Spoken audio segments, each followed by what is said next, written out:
From Kansas State University, this is Agriculture Today. Eric Atkinson with you.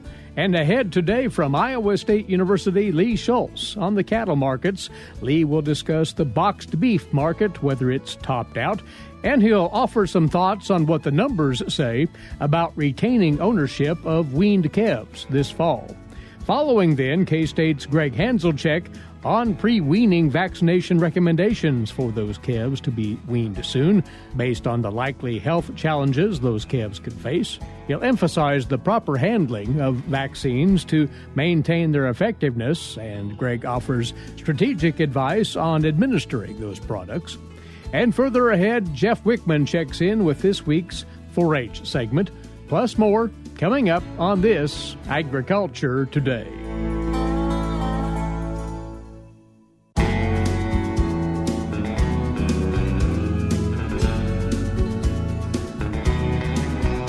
This is Agriculture Today. Welcome once more. For the cattle market commentary this week, we'll turn to our colleague at Iowa State University, livestock economist Lee Schulz, for his input on the trades. The fed cattle market last week, Lee, well, the general consensus was it gained $1 broadly, but it was a generally lackluster market, wasn't it?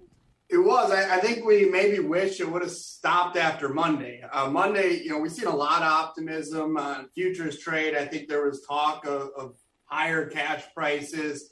And then really we just seen that optimism wane throughout the week, seen some correction in the futures market. On the week, we were about $1 higher on a live weight basis if you look at cash prices across the board. But I think early on, we thought it was going to be a much higher week. And so I think we're kind of in that pattern of rather steady here.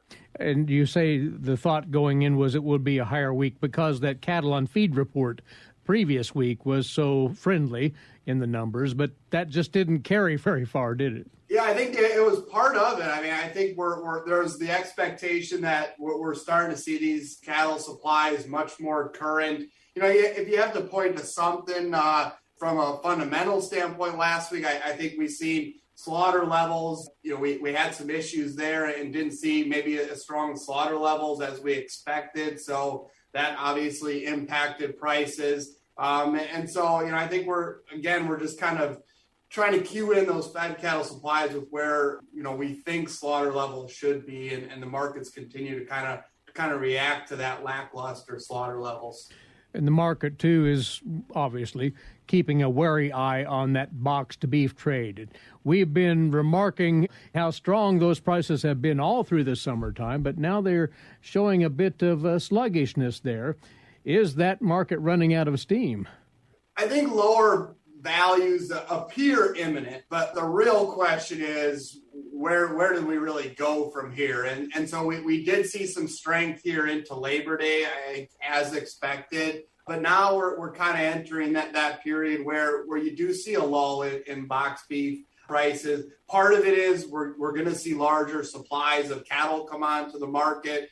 And so all else equal, that should weaken those prices. But, I'll remember our listeners, we've seen kind of non-seasonal patterns in those boxed beef prices. So that's something we continue to watch. There's still talk about, have we seen these prices get to the level that are too high and we're going to start to see some pushback. I think that certainly we're going to see that chatter until we see these prices come back in line a little bit, at least what we've seen historically here. And remind us seasonally what we normally expect in the boxed beef trade this time of the year, post-Labor Day holiday. We I put typical maybe in some quotations, we typically see a lull here into Thanksgiving or so, maybe a little before Thanksgiving, before we see that ramp up in holiday buying, both interest from retailers as well as consumers, right? We're all buying high-end beef for our holidays.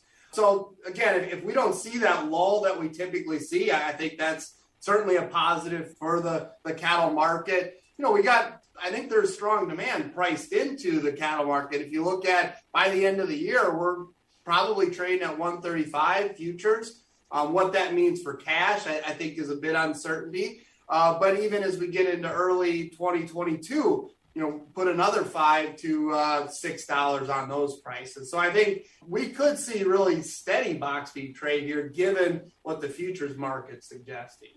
Let's pull in here the latest numbers out of the USDA on cold storage. You check the beef number. Well, it apparently is down a bit from the previous month. So you got to check the box on bullish here. And not too much of a surprise. It's a pattern we continue to see. If you compare year over year, we're down about 8%, even more when you compare to the 5-year average. Reason why is we're seeing really strong prices, right? So that's not allowing that product to even make it to cold storage necessarily. We're seeing folks pull from those supplies. Also, we've seen imports down this year compared to last year. And so that has tightened those, especially the grinding beef supplies there. Do we expect this to continue? I think certainly we're going to see tighter supplies than we've seen, but we're entering again that period of a ramp up in slaughter. So I think that should help provide a bit more of a buffer than we're currently seeing now. And moreover, if you consider competing meats here, Lee, total red meat supplies, this is once more matched with last year, are down notably. What does that tell us? I think it's a similar pattern really throughout red meat and poultry complex, right? That we're seeing strong demand. That's one reason why we're seeing these lower supplies. And it's the challenge I think we're all kind of facing across these sectors. It's higher production. We've seen tighter supplies. And you're seeing that kind of bear out in this cold storage. So what does that mean? I think that you're seeing that prices are going to remain relatively competitive across the major meats. So you're not going to see a divergence where one is considerably cheaper than another, because we're all kind of facing the same economic and production levels that, or at least relative changes compared to each other. Well, a couple of topical matters here, Lee, and here's an item we seem to discuss about every year this time because we are transitioning soon into September, thinking about fall weaning of those beef calves, and the perennial question to the cow-calf operator, whether selling those calves at weaning would be most economically beneficial or retaining ownership and placing those calves on a growth program of some kind. What are the numbers telling us right now? They're better. They're improving. I think that's an indication we've seen some support in feeder cattle prices. Now, this year compared to at least the last several years, you're weighing that against much higher costs. So all else equal, there's more risk there because of those higher costs. When I look at the current situation, lightweights we're seeing relatively strong prices, much higher than I think we expect. So maybe the really decision this year is, do I take the money and run, which I think are relatively profitable market at weaning or shortly thereafter prices, versus hold these calves on feed. I think both is a value proposition here, but the latter maybe have that higher risk because of the feed situation. But with higher risk, there's a lot of times higher reward. So, we could see a run on feeder cattle prices, and that could make these retained ownership margins even larger. And as you were saying, there is some optimism for the longer pull for the market overall. So retaining ownership may carry that risk, but there may be that reward at the end. And I think it's going to vary very much geographically, right? There's a lot of places that have a lot of forage, a lot of ways to put on relatively cheap game and availability. Other places don't. Right. So I think you're going to maybe see some patterns that are maybe differing across the U.S. just because of that feed availability. One more thing here, Lee, and this was data out of the USDA, and you think it might have some interesting implications for the cattle producer out there. A cash rents survey, and this does include what producers are paying for pasture rent, among other things. This was recently released. What did you find of interest there? And I like to note that, we get several of these data points on cash rents and costs. Universities do these, USDA does these, private firms. So this is just one kind of snapshot of the cash rents. They have it for pasture as well as cropland. If we look at notably the pasture, and I just have the Iowa numbers in front of me here, overall we see higher cash rents this year than last year. I think it's about, if you look across the 99 counties in Iowa, more than 50% increase compared to last year. But I think that fits with the general trend of we see higher corn prices, we're bidding up land values, we're bidding up cash rents. Now, that has implications moving forward, obviously, as I think, these are multi-year decisions potentially sometimes. So what does this mean? I think we could see a bit tighter pasture acres available and a little bit more expensive. So what that adds to our production costs. You got to weigh that against a cattle cycle where we're seeing tighter supplies and expectation of higher prices. So how that nets out, I think we still see profitable margins for cow-calf producers moving forward, but maybe it's something to look at that costs are certainly increasing. Lee, any parting thoughts on the trends ahead for the market this week? Well, we're moving into kind of the holiday here with Labor Day fast approaching. And I think one thing to really watch is these slaughter levels to see where we've seen some challenges with some maintenance issues, things like that coming in to a holiday soon. This is really, to me, kind of the barometer we're watching because it's really the matching point of the fed cattle supplies, how current they are relative to the slaughter levels, and markets seem to really be reacting to them. So that's something to really, I think, watch early in the week, how those slaughter levels take off. We did have a relatively large Saturday slaughter last week, so I think that is indicative that, we may see a bit of a ramp up here in slaughter. All right. As always, we appreciate the input, Lee. Thanks. Thank you. Out of Iowa State University, livestock economist Lee Schulz on the cattle markets here on Agriculture Today.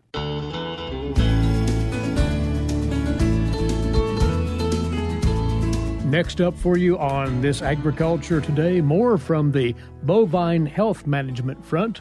Joining us every month to get into that field, Gregg Hanzlicek, the director of the Production Animal Field Investigations Unit at the Veterinary Diagnostic Laboratory here at K-State.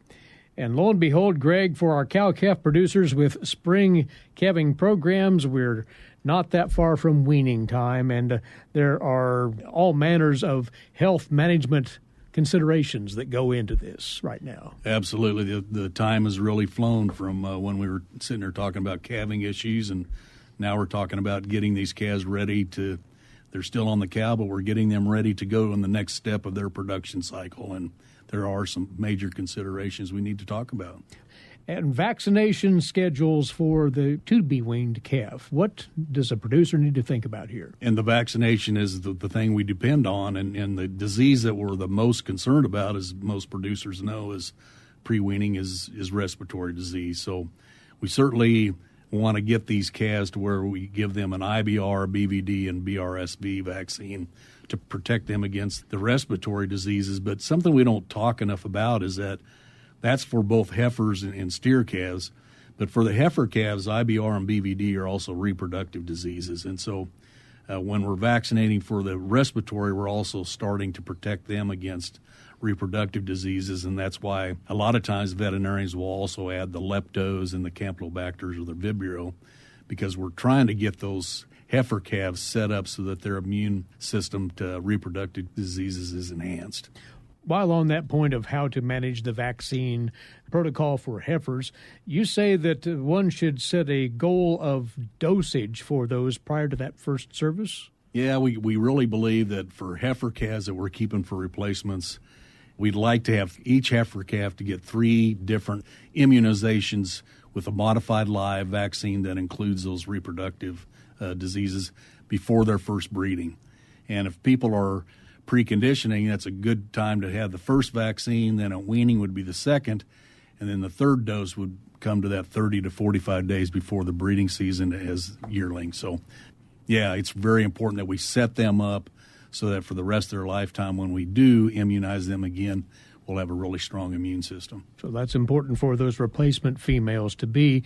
But broadly here for the calves, if only getting one dose, what is that absolute time that should be administered? Well, that's a little bit controversial. We would prefer, or people would prefer, and the research is pretty clear, if we precondition and we give the first dose 30 to 45 days prior to weaning, that helps better protect against respiratory disease.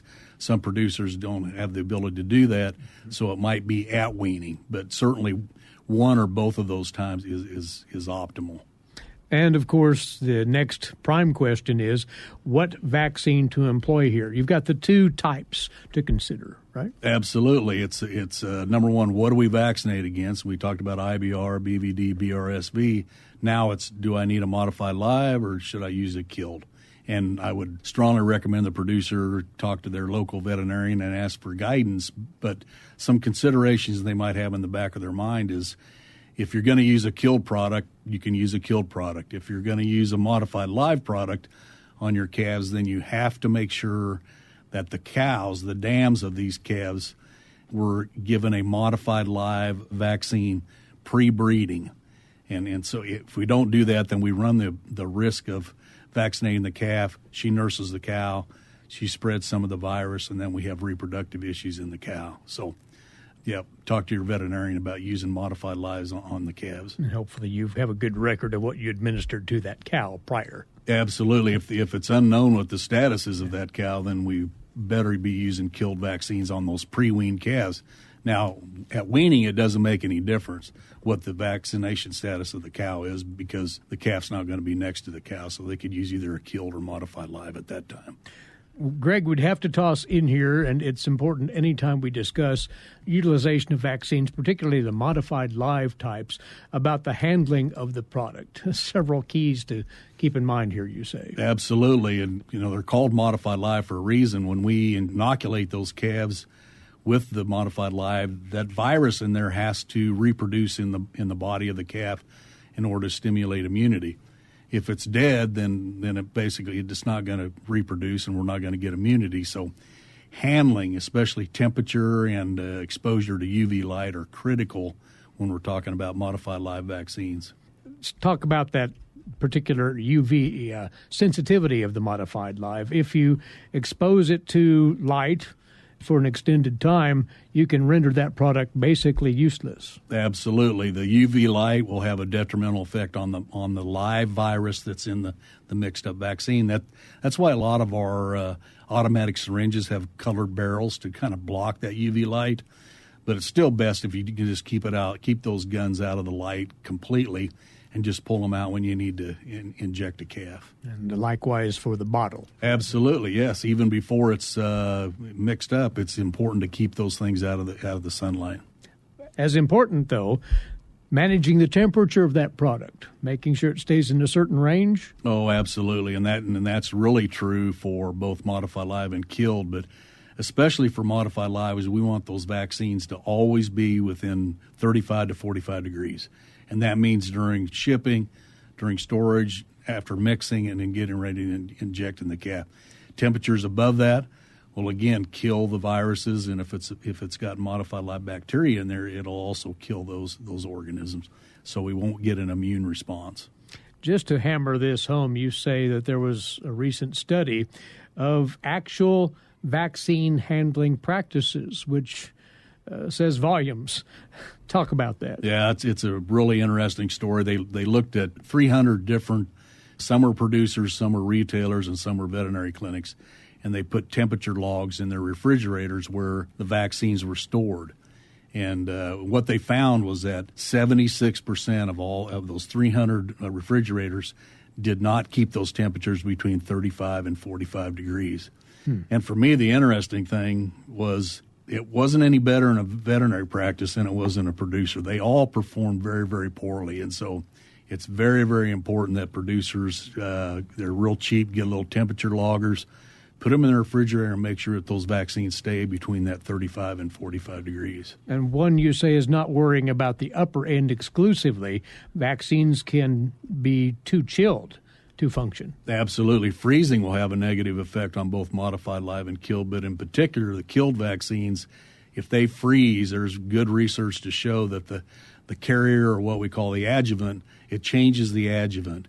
in a lot of cases. And the adjuvant's very, very important to stimulate immune response. And if it freezes, we don't get that reaction in the calf.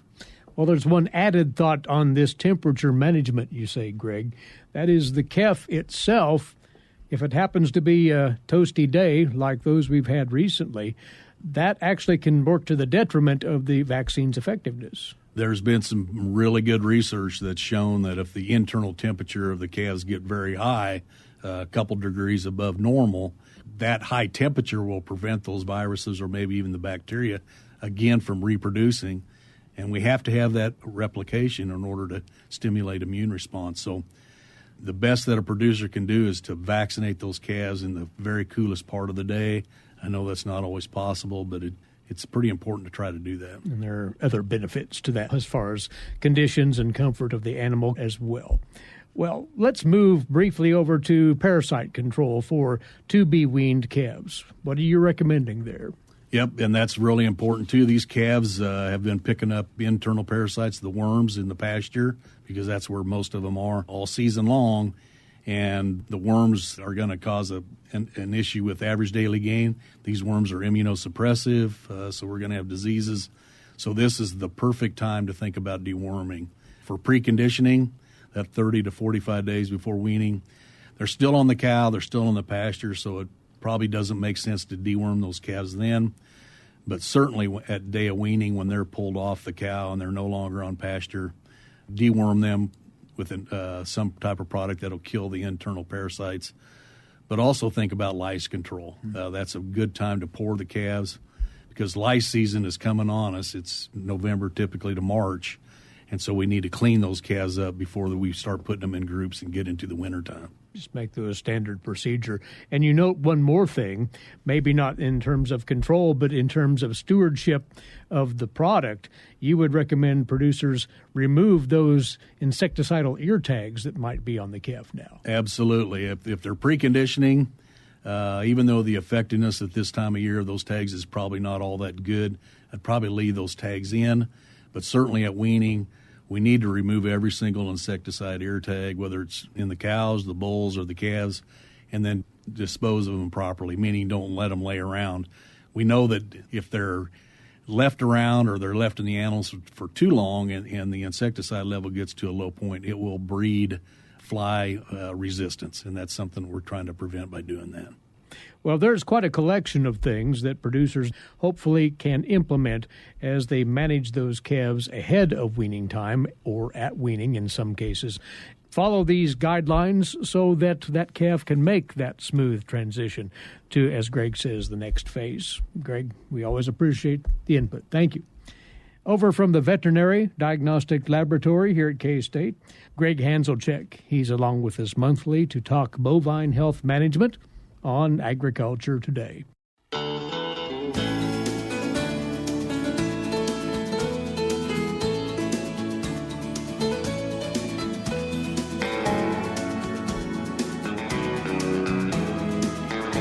Agriculture Today continues now on the K-State Radio Network. Eric Atkinson with you. A glance to today's agricultural news headlines here, courtesy in part of DTN and the newsmaker over the weekend, of course, Hurricane Ida. It made landfall near Port Fourchon, Louisiana, yesterday morning as a strong Category 4 hurricane. Maximum sustained wind speeds at landfall of 150 miles per hour. The track of the storm has only changed slightly since last week. Major changes about a more gradual turn to the east. Heavy rainfall and flooding continuing to be concerns for crops and livestock in the Delta and Alabama as the system passes through during the next couple of days.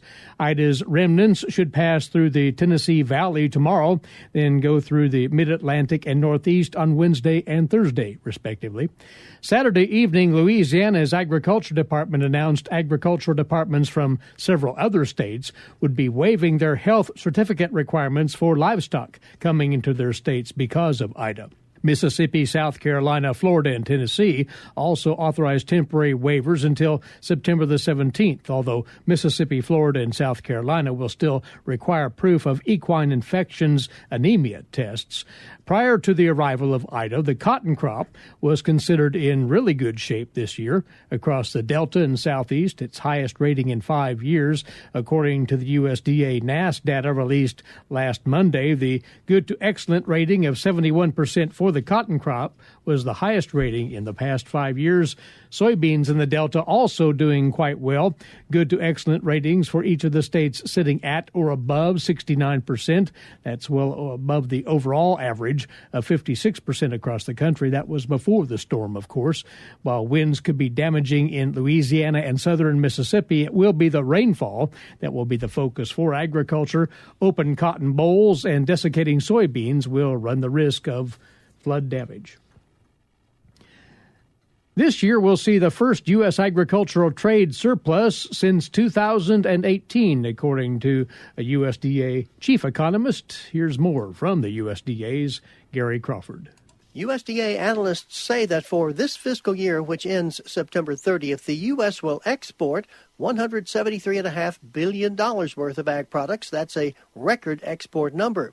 But we have a record import number as well, too, at $157.5 billion worth. USDA's chief economist, Seth Meyer, says, do the math, you get a U.S. ag trade surplus this year of $16 billion, the first surplus that we've had since 2018. And Meyer says for fiscal 2022 that begins October 1st, exports expected to expand a further $4 billion, while imports expanding $2 billion, kind of widening that trade balance that we have. That surplus growing, of course, from $16 billion this year to $18 in 2022. Gary Crawford for the U.S. Department of Agriculture.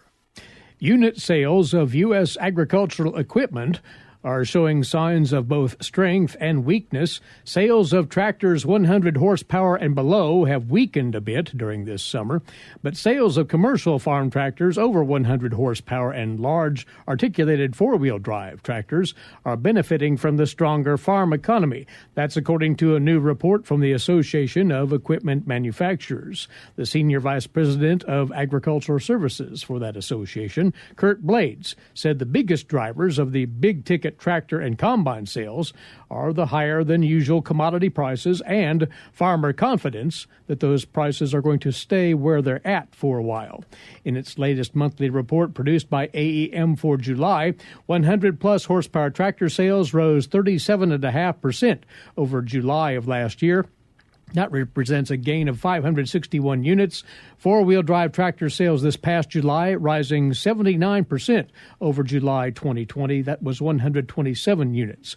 Combine sales also rising up 19% in July of 21 compared to last year, or 106 more self-propelled combines sold than a year ago. The supply chain affected by COVID is restricting the available inventory of equipment across all segments. Total tractor inventory at the end of the second quarter 21 down more than 37% compared to the same time in 2020. Several items on the agricultural calendar coming up, and one of those is set for tomorrow just outside of Mound Ridge. The Flickner Innovation Farm will be hosting a field day. Current work by local producers, industry members, and K-State researchers will be on display in the areas of conserving water use while improving water quality and soil health. It's an in-person event on a variety of subjects, including the use of various irrigation technologies as well as soil health and carbon studies. Those who attend the field day tomorrow will have plenty of opportunity to bring up questions and to get advice on how they can apply these techniques in their own operations. That program begins tomorrow morning at 8 o'clock, and it'll end around 1:30 tomorrow afternoon. It's a free event. Lunch will be sponsored and provided, and you can find out more at a couple of places, kscorn.com or the Kansas Center for Agricultural Resources and the Environment website.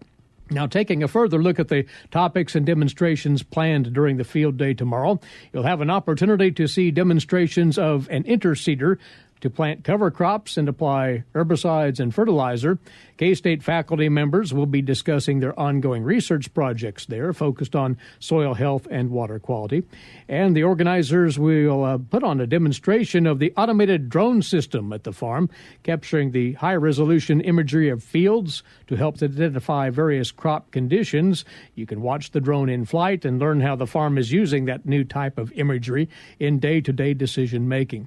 The Innovation Farm is a partnership between Ray Flickner, K-State agronomists, watershed specialists, and industry leaders. They're asking you to pre-register for the meal count for this free field day at Flickner Innovation Farms. That's just outside of Mound Ridge. You can find out the full details at kscorn.com or from the Kansas Center for Agricultural Resources and Environment website, kkare.ksu.edu. And this coming Thursday, the 2nd of September, that Soil Health Field Day at Knopf Farms near Gypsum in Saline County. Registered there at kscorn.com/tour.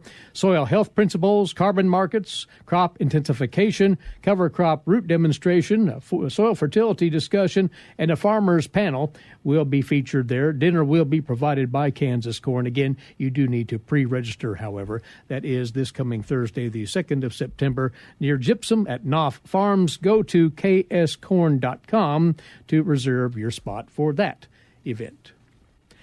This week's 4-H segment is coming your way next. You're listening to Agriculture Today.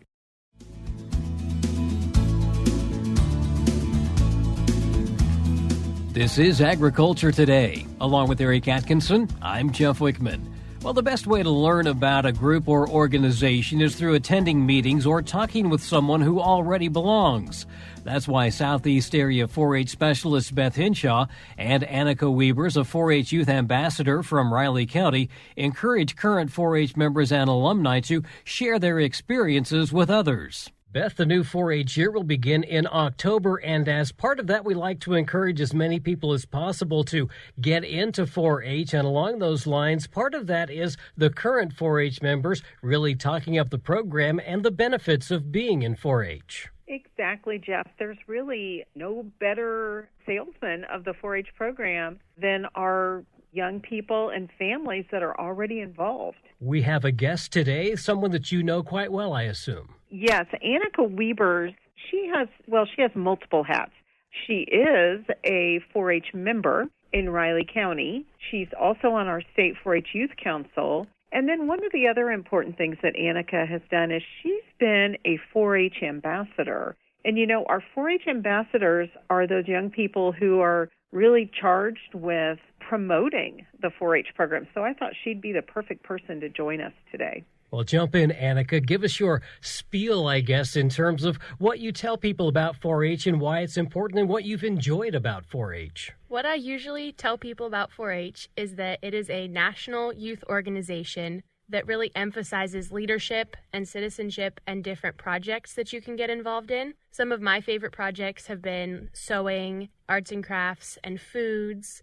And I also have some livestock, some sheep, and some rabbits. But the projects that I have found have had the most opportunity for me to grow are citizenship and leadership. When I was very young, I started giving demonstrations and presentations in my local club, which was about 30 people at the time. And as I've gotten older and eventually started taking public speaking, because that was required in high school for me, I went into my first public speaking class and they asked, show of hands, who's all afraid of public speaking? And it just shocked me that most of my class raised their hand because I had never even considered that that was something people could be afraid of because I'd been doing it so long. And I've also had lots of opportunities to meet with my representatives, both county and national representatives. And I feel like 4-H has given me a great chance to just make a difference in my community and be heard. You are a student at Kansas State University right now. What are you majoring in? I'm majoring in agricultural communications. This ties in really well then. This is probably extra credit.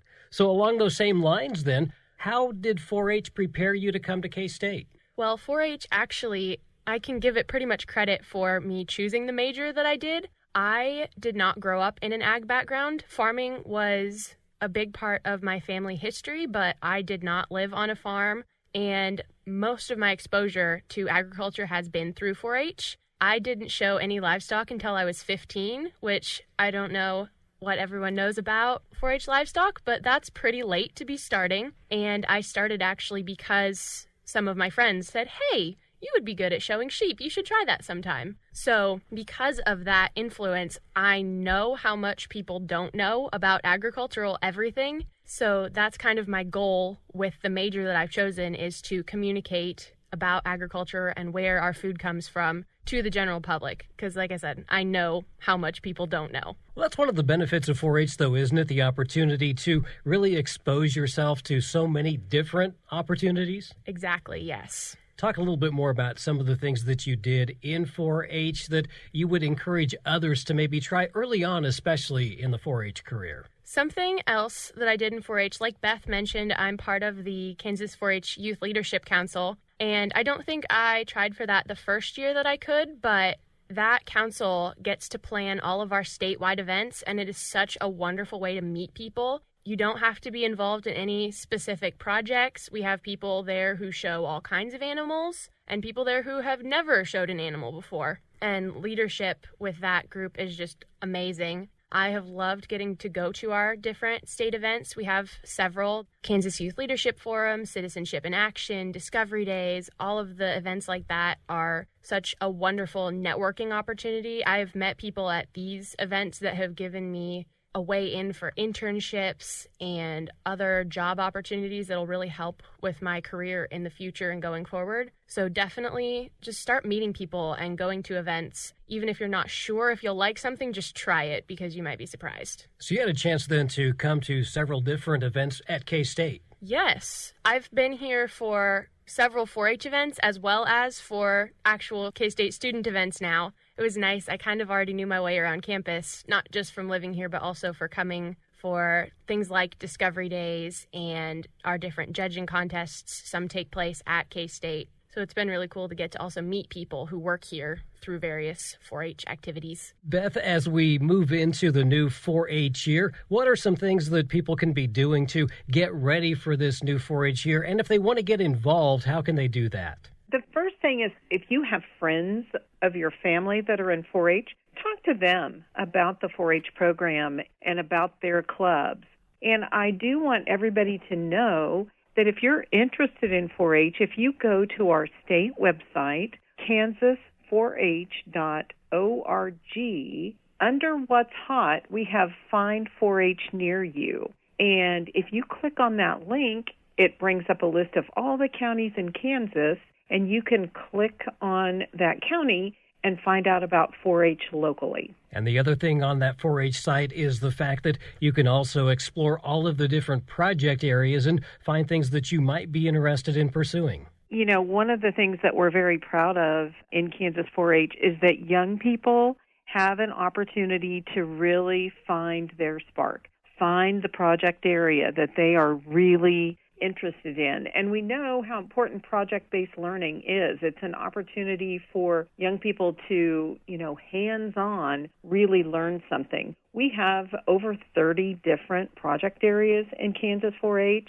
Not only do young people have that opportunity to really learn those projects, but then they have an opportunity to showcase what they've learned in a variety of ways as well. Annika was shaking her head yes when you mentioned spark, so I think maybe she found her spark through 4-H. I definitely did. I started the sewing project when I was about 5 years old, and that was just my grandma teaching me. And I went from a cute little t-shirt dress to last year I ended up making my prom dress. So that's definitely something that I would not have discovered without 4-H. And now that I have, I absolutely love doing it, and it saves me a lot of money buying clothes when I can just make something. That's Annika Wiebers, a Riley County 4-H member and Kansas State University freshman majoring in ag communications and journalism. Beth Hinshaw is the Southeast Area 4-H specialist. More information can be found online at kansas4h.org. And that'll do it for this edition of Agriculture Today. For Eric Atkinson, I'm Jeff Wickman. This is the K-State Radio Network.